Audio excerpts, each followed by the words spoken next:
So welcome back. Last lecture पर हम लोगों ने रेडियो एक्टिविटी पढ़ा था, जिसमें अल्फ़ा गामा बीटा और गामा डिके के बारे में पूरा डिटेल में पढ़ा था, है ना। और वहाँ पर हमने ये भी जाना था कि आखिर ये जो अल्फ़ा है, बीटा माइनस है, बीटा प्लस, ये आता कहाँ से। बीटा माइनस बीटा प्लस का मतलब इलेक्ट्रॉन न्यूक्लियस से निकलता कैसे, वो सारी चीज़ें पढ़ी थी। और मैंने एक ब्रीफ में इंट्रोडक्शन भी आपको मास डिफेक्ट के बारे में भी दिया था। आज हम लोग ये आइंस्टाइन जो एनर्जी थ्योरी है ये बारे में पढ़ेंगे ना, मास एनर्जी रिलेशन, और साथ ही साथ मास डिफेक्ट और बाइंडिंग एनर्जी भी पढ़ेंगे। और इसी लेक्चर में हम लोग उस पर न्यूमेरिकल भी लगाएंगे। तो चलिए सबसे पहले स्टार्ट करते हैं मास एनर्जी इक्विवेलेंस, जो कि आइंस्टाइन ने दिया था। और ये 1905 के आसपास की बात है कि उन्होंने क्या दिया था, अपना एक रिलेटिविटी का थ्योरी दिया, जो कि बहुत ही स्पेशल माना जाता है। एक तरीके से ये रेवोल्यूशन लेकर के आया। ऐसी बात किसी भी साइंटिस्ट ने अब तक कही ही नहीं थी जो कि मास को एनर्जी से रिलेट कर दे। कभी किया नहीं था कि मास भी एनर्जी में कन्वर्ट हो सकता है। आम लैंग्वेज में जो साइंस के स्टूडेंट हैं वो ये समझते हैं कि मास को उन्होंने एनर्जी में कन्वर्ट किया। उन्होंने ये बात डायरेक्ट ऐसे नहीं की थी। उन्होंने कहा था कि मास एनर्जी इक्विवेलेंस कहा था। क्या कहा था? He predicted mass and energy are equivalent. ठीक है, सीधे कन्वर्जन नहीं कहा था, हालांकि होता वही बात है, कन्वर्जन ही है ना। तो उन्होंने ये कहा कि भाई E=mc², जो फॉर्मूला दिया उन्होंने, वो फॉर्मूला इस तरीके से नहीं दिया कि E=mc², बल्कि उन्होंने फॉर्मूला इस तरीके से दिया। कैसे दिया वो समझिएगा। इसका सबसे अच्छा समझने का तरीका है, एग्जाम्पल लीजिए। जैसे मान लीजिए मैंने कार बना दी, और ये कार का मास जो है m है, मास इसका, ये मान लीजिए इसका रेस्ट मास mr है, जो अभी रुकी हुई है। और ये कार जो है चलने लगी एक अच्छी खासी स्पीड से, ये जो कार जो है वो चलने लगी। अब इसका जो मास हो गया, मास ऑफ वेलोसिटी हो गया, यानी वेलोसिटी के टाइम, स्पीड के टाइम इसका मास कितना होगा। सवाल पूछा जाता है कि बताइए कौन सा मास ज़्यादा होगा। क्वेश्चन आता है कौन सा मास ज़्यादा होगा। अक्सर कहते हैं mass neither be created nor be destroyed, mass तो कंजर्व होगा सर, दोनों बराबर होंगे। ऐसा नहीं होता, ऐसा नहीं होता। वेलोसिटी के टाइम मास उसका बढ़ जाता है। कैसे? जब हम वेलोसिटी के टाइम मास कैलकुलेट करेंगे ना, mv, तो जो मास उसका रेस्ट पे था वो तो रहेगा ही रहेगा, यानी mr वो तो है ही उसके पास। उसके साथ साथ उसका मास जो है वो इंक्रीज़ हो जाता है। वो कैसे इंक्रीज हो जाता है? वो हो जाता है ये मास जो है इतना इंक्रीज हो जाएगा। कितना? E/c²। अब ये E की क्या है? E एनर्जी है। अच्छा, जब चलेगा तो एनर्जी कौन कौन सी आएंगी? कई सारी, खाली काइनेटिक नहीं आएंगी। एक तो काइनेटिक आई, चलो मैंने काइनेटिक एनर्जी लिख दिया। और कौन सी आएंगी? फ्रिक्शन भी तो होगा भाई, ये चल रही है तो फ्रिक्शन भी तो होगा कहीं। ठीक है, तो फ्रिक्शन से हीट होगा, तो क्या हो सकता है? यहाँ हीट एनर्जी भी आ सकता है। मतलब कई सारी एनर्जी। तो उन सब में क्या होगा, c² से डिवाइड करते जाइए, ये इतना मास इसमें ऐड होता जाएगा। अभी आप बताएं, ये बहुत ज़्यादा नहीं होता। क्यों? नीचे c कौन है? लाइट की स्पीड 10⁸, उसका स्क्वायर 10⁻16। जब उससे तुम काइनेटिक एनर्जी में डिवाइड कर दोगे, कितना बचा? बहुत छोटा सा बचा ना भाई। मान लो 3 जूल काइनेटिक एनर्जी है, 10⁻16 से डिवाइड कर दो, क्या बचा? 0.00000 करके बचा। इसीलिए जब ये इसमें ऐड होता है ना तो पता ही नहीं चलता। अगर मान लीजिए ये 100 kg का बस थी, कार थी, तो 100 kg तो है ही उसका रेस्ट वाला। अब इसमें ऐड कितना हुआ? 0.0000016 तक गए, अब 5 kg ऐड हो गया। तो आपको पता चलेगा? एहसास ही नहीं होगा, इसलिए पता नहीं चलता। लेकिन होता है, ऐड तो होता है। तो आइंस्टाइन ने यही कहा कि जो मास को एनर्जी में कन्वर्ट किया, उन्होंने कन्वर्जन दिखाया कि देखो इस तरीके से कन्वर्जन करते हैं। क्लियर बात समझ में आ गई? तो आइंस्टाइन का मास एनर्जी रिलेटिविटी क्या है, वो यही है ना। डेफिनेशन के मामले में सीधे सीधे सिंपल सा डेफिनेशन है, ये फॉर्मूला है। समझने के लिए मैंने आपको ही समझा दिया।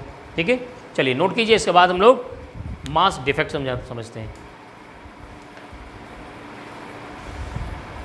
So next topic is mass defect and binding energy. समझिए होता क्या है। पहले मैं डेफिनेशन पर पढ़ता हूँ। The difference between the rest mass of a nucleus and the sum of the rest masses of its constituent nucleons is called its mass defect. यहाँ पर दो टर्म आए, दोनों टर्म के बारे में सब डिफरेंस समझिए। न्यूक्लियॉन्स एंड न्यूक्लियस, ये क्या होता है? न्यूक्लियॉन्स क्या होते हैं? अगर मैं न्यूक्लियॉन्स की बात करूं तो मैंने आपको पहले पढ़ाया था कि जो एटम्स में कॉन्स्टिट्यूएंट होते हैं, यानी कि इलेक्ट्रॉन, प्रोटॉन, न्यूट्रॉन, ये क्या होते हैं भाई? यही तो न्यूक्लियॉन्स हैं। और इन न्यूक्लियॉन्स को मिला करके हम बनाते हैं न्यूक्लियस। इनमें से कौन कौन से पार्टिसिपेट करते हैं न्यूक्लियस बनाने में? Proton and neutron. यानी न्यूक्लियस की बात की जाए वो होता है प्रोटॉन प्लस न्यूट्रॉन। सिंपल। अब समझ में आ गया न्यूक्लियॉन्स और न्यूक्लियस कौन कौन है? समझ में आया? न्यूक्लियॉन्स कौन है? जो इसके कॉन्स्टिट्यूएंट हैं, इलेक्ट्रॉन, प्रोटॉन, न्यूट्रॉन। और न्यूक्लियस कौन है? प्रोटॉन प्लस न्यूट्रॉन को मिलाकर जो न्यूक्लियस बनता है वो न्यूक्लियस कहलाता है। अब बात करते हैं कि मान लीजिए मैंने कुछ प्रोटॉन ले लिए, ये सारे क्या हैं? प्रोटॉन हैं। और कुछ न्यूट्रॉन ले लिए मैंने, ये क्या है? ये है न्यूक्लियॉन्स।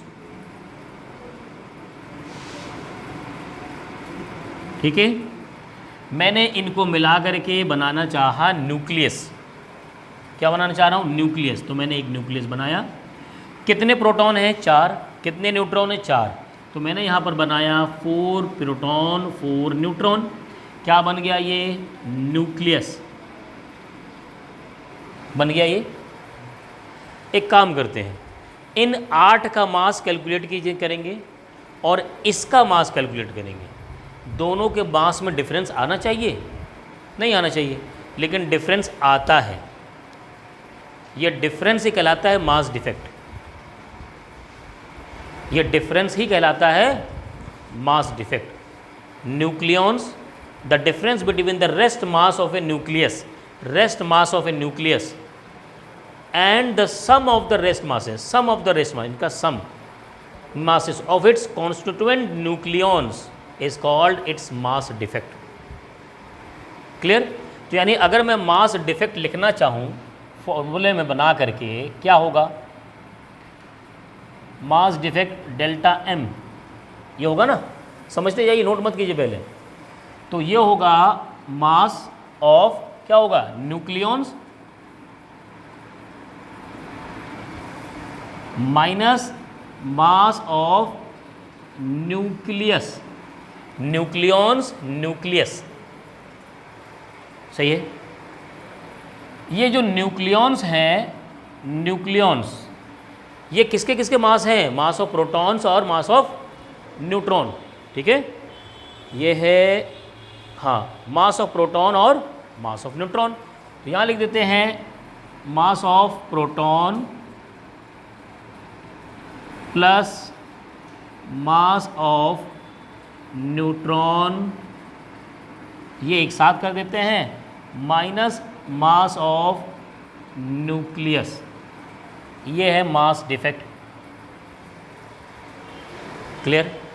एक बात बताइए, मास ऑफ प्रोटॉन mp लिख देंगे और नंबर ऑफ प्रोटॉन को हम कैसे रिप्रेजेंट करते हैं? z से, ये तो करते हैं। तो क्या मैं यहाँ लिख सकता हूँ delta m is equal to z into M P. ये मास ऑफ प्रोटॉन हो गए सारे भाई। नंबर ऑफ प्रोटॉन तो कुछ भी हो सकते हैं ना, तो वो z में माइनस। अब अगर आपको नंबर ऑफ प्रोटॉन पता हो z, तो नंबर ऑफ न्यूट्रॉन को कैसे लिखते हैं? मास नंबर किसे रिप्रेजेंट करते हैं? a से। मास नंबर में क्या क्या आता है? प्रोटॉन प्लस न्यूट्रॉन दोनों आते हैं ना। और z में क्या आता है? खाली प्रोटॉन। तो a माइनस z कर दें तो क्या आ जाएगा? न्यूट्रॉन की संख्या।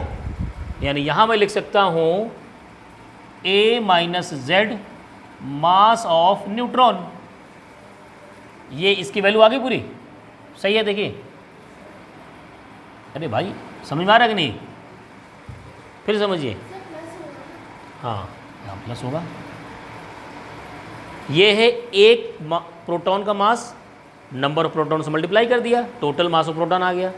ये है एक न्यूट्रॉन का मास, ये है number of proton neutron. Number neutron कैसे आया? मास नंबर माइनस प्रोटॉन का मास, माइनस कर दीजिए, नंबर ऑफ प्रोटॉन आ जाएगा। माइनस क्या होगा? मास ऑफ न्यूक्लियस, बस मास ऑफ न्यूक्लियस। ये आ गया हमारा यहाँ पर मास डिफेक्ट। क्या आ गया? मास डिफेक्ट, है ना। अब यहाँ पर मास डिफेक्ट के साथ साथ एक टर्म पूछा जाता है, mass defect per nucleon, per nucleon या हाँ पर न्यूक्लियस। तो वो आ जाता है डेल्टा एम अपॉन ए, ये फॉर्मूला बन जाता है, किसी किसी न्यूमेरिकल में पूछ ले जाता है। ठीक है, चलिए इतना नोट कीजिए, इसके बाद आगे बढ़ते हैं। उसी में बता देंगे बाइंडिंग एनर्जी भी, इसी में भी ऐड कर देंगे। सो नेक्स्ट डिस्कस करते हैं बाइंडिंग एनर्जी। समझिए बाइंडिंग एनर्जी। अच्छा, अभी हम लोगों ने मास डिफेक्ट क्या पढ़ा? अलग अलग प्रोटॉन न्यूट्रॉन लिए, सबको कंबाइंड किया, तो जितना मास स्टार्ट में था उतना मास बाद में नहीं है। सिंपल तो बात यही है। इसका मतलब क्या हुआ? हम लिख सकते हैं some mass disappears during formation of nucleus.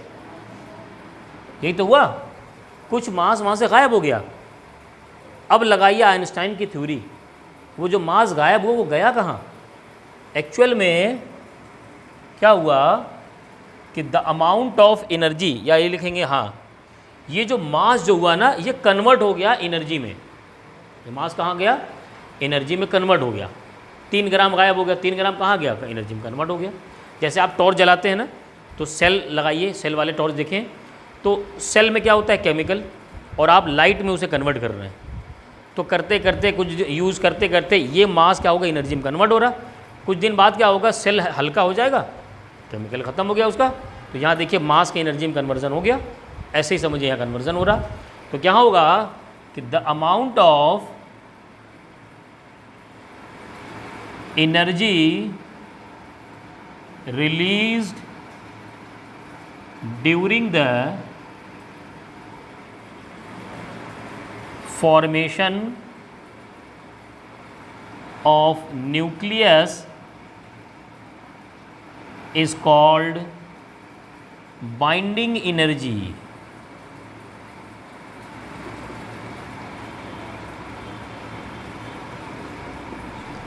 अब आती है बात कि सर ये बाइंडिंग एनर्जी क्या आ गई? आपने जब इसमें न्यूक्लियस बनाया, हमने मान लो इसी को मिला करके न्यूक्लियस बनाया, तो क्या इनके बीच में फोर्सेस नहीं लग रहे हैं? लग रहे हैं। पोटेंशियल फोर्स पोटेंशियल एनर्जी यहाँ होगा। जब ये रिपल्सिव फोर्स लगेगा, आप इनके बीच में अट्रैक्शन फोर्स लगेगा, इनके बीच में क्या होगा? न्यूक्लियस फोर्स लगता है। मैंने पिछली बार बताया था, न्यूक्लियस फोर्स अट्रैक्टिव फोर्स होता है, अच्छा खासा अमाउंट होता है। तो उस अट्रैक्टिव फोर्स की वजह से इसके अंदर हो जाएगी पोटेंशियल एनर्जी, और वो पोटेंशियल एनर्जी होती है नेगेटिव में। तो वही क्या होता है? वहाँ पर रिलीज़ होता है। ये जो मास का कन्वर्जन हुआ, जब आप न्यूक्लियॉन्स को लेकर के न्यूक्लियस बनाएंगे तो कुछ एनर्जी आपको मिलेगी। यानी न्यूक्लियस बनने पर आपको क्या मिलता है? एनर्जी। न्यूक्लियस तोड़ना होगा तो क्या करना पड़ेगा? एनर्जी देना पड़ेगा। न्यूक्लियस बनने पर आपको एनर्जी मिली थी, बाइंडिंग एनर्जी। तो न्यूक्लियस तोड़ने के लिए भी आपको कौन सी एनर्जी देनी पड़ेगी? Binding energy. सिंपल से लॉजिक एकदम समझ में आ गया। तो यहाँ पर क्या है? आइंस्टाइन का मास एनर्जी थ्योरी लगा। अब वो एनर्जी होगा कितना? वो हो जाएगा E = delta M C square. Simple, हमारे पास फॉर्मूला तो ई एम का आई क्यों है? डेल्टा एम का। यहाँ पर आ जाएगा E = डेल्टा एम की वैल्यू रख दीजिए Z MP + A minus Z M N, ठीक है, M N into mass of nucleus, इसको एम एक्स भी कह देते हैं, एम न्यूक्लियस से सीधे लिख सकते हैं हम लोग, कोई दिक्कत नहीं। ये हो गया मास डिफेक्ट इंटू सी स्क्वायर कर दीजिए, आ गया आपका क्या, एनर्जी, जो बाइंडिंग एनर्जी वहाँ पर रिलीज हो रही है, उस बाइंडिंग एनर्जी की वैल्यू होगी डेल्टा एम इंटू सी स्क्वायर। सिंपल, नोट कीजिए, फिर न्यूमेरिकल लगाते हैं, देखिए और समझ में आएगा। अच्छा एक चीज़ और, ये दिया होगा हमें एटॉमिक मास यूनिट में, मैंने आपको पिछली बार बताया था 931.5 से मल्टीप्लाई करेंगे, मेगा इलेक्ट्रॉन वोल्ट में कन्वर्ट हो जाएगा, है ना, सिंपल हो जाएगा। चलिए नोट करिए, न्यूमेरिकल लगाते हैं। चलिए तो एक बाइंडिंग एनर्जी पर न्यूमेरिकल सॉल्व करते हैं। इजी न्यूमेरिकल है, समझेंगे आसानी से कर पाएंगे, फॉर्मूला रटने की कोई ज़रूरत नहीं। इसमें क्या कह रहा है, calculate the binding energy of an alpha particle. अब अगर अल्फा पार्टिकल आया तो उसके न्यूक्लियस में कितने प्रोटॉन कितने न्यूट्रॉन होते हैं। अल्फा पार्टिकल है, उसके न्यूक्लियस में कितने प्रोटॉन कितने न्यूट्रॉन, कितने, एक प्रोटॉन एक न्यूट्रॉन अल्फा पार्टिकल में। ये किसका न्यूक्लियस होता है, एल्यूमिनियम का, वाह वाह, हीलियम का। यार कितनी बार गुजर चुका है क्लास में, अल्फा पार्टिकल से स्कैटरिंग कराया, रदरफोर्ड पूरा मॉडल पढ़ लिया मैंने, क्लास में कम से कम 10 बार बताया होगा, मिनिमम 10 टाइम्स। आप पिछले वीडियो लेक्चर उठाइए, देखिए उसमें मिल जाएगा। 2 प्रोटॉन 2 न्यूट्रॉन होते हैं, और हम लोग क्या करते हैं, 2 इलेक्ट्रॉन को निकाल देते हैं, भगा देते हैं, तभी तो खाली न्यूक्लियस रहता है, वरना तो इलेक्ट्रॉन भी रहेंगे। अच्छा हमें बात करनी है खाली न्यूक्लियस की, तो इसमें क्या होगा, 2 प्रोटॉन और 2 न्यूट्रॉन होंगे अल्फा में, न्यूक्लियस के अंदर। अब उसने कहा है, दिया हुआ है कि प्रोटॉन का मास, न्यूट्रॉन का मास, और फिर कहा है mass of helium nucleus, nucleus बनने के बाद जो उसका मास होगा वो ये है। तो अब आप क्या करिए, पहले न्यूक्लियस बनने के पहले जो प्रोटॉन थे अलग अलग, उनका मास ज़रा निकालिए, न्यूक्लियस बनने के बाद देखिए क्या वो दोनों सेम है कि अलग अलग हैं। तो सबसे पहले क्या करिए, मास ऑफ प्रोटॉन फाइंड करते हैं। क्या फाइंड करते हैं, मास ऑफ प्रोटॉन। कितने प्रोटॉन है भाई, 2, और एक का मास कितना है, देखिए भाई ध्यान दो, 7825। इसको कैलकुलेट करके यहाँ रखेंगे, ठीक है। उसके बाद हमें क्या करना है, मास ऑफ न्यूट्रॉन, ये कितना है, ये भी तो 2 हैं, और मास, एक मास का न्यूट्रॉन, एक न्यूट्रॉन का मास है 1.00865, ठीक है। इसको कैलकुलेट करके यहाँ रखेंगे। चलो कैलकुलेशन साथ में करते हैं।